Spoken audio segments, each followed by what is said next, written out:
Wald and Jennifer Zeppelin. This is KMTV Action 3 News, up front at 4.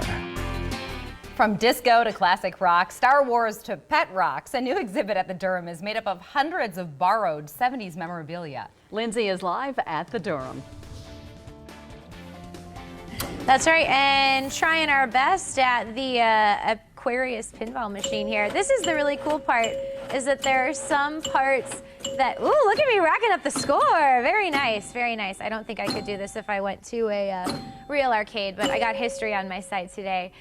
This is just one of hundreds of items that were donated, or I should say borrowed rather, from folks of the public. We first told you when they were asking for items, oh, it doesn't look too good for me, guys. Might be game over. These are one of hundreds of items that back in December of last year, the Durham asked people to let them borrow for quite a while. Well, take a look at kind of the finished product. Inside the Durham Museum off 10th Street, the sounds of setup for the new exhibit is complemented by 8-track music and pinball noises. Searching for the 70s, Documerica includes 90 photos taken from the iconic decade. To set the stage for the groovy look at history, the museum had a big ask for the community.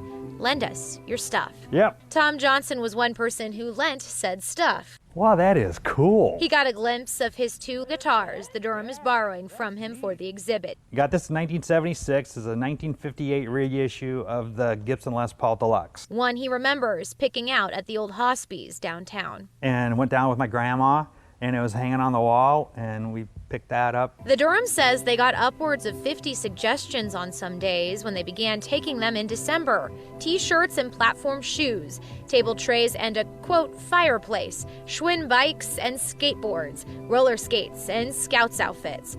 Kids, this is called a video game. Before Madden or Xbox, it was Asteroids. And this was a computer. In total, more than 200 people offered items from their attics and basements. A committee picked about 300 items from 70 donors. My name is Emma Sundberg. I'm the Curator of Collections here at the Durham Museum.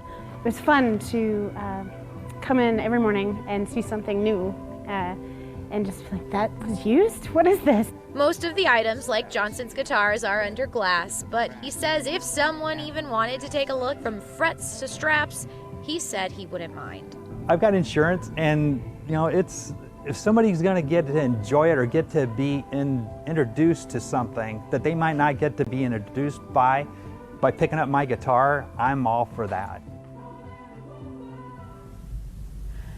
All for that. And back out here live. So, you know, grandmas, grandpas, if you're at home watching this, you might have to explain what some of those things are to the kids. This was a favorite one of ours. Take a look at all the lunch boxes. Shout out to my photographer, Jason Boyd. He said that this Mork and Mindy one, yeah, he had when he was a kid.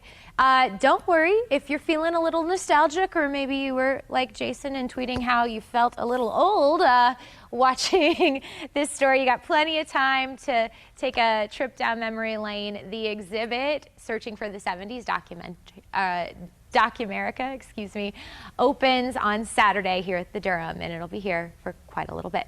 We'll send it back to you. All right, Lindsay, very, very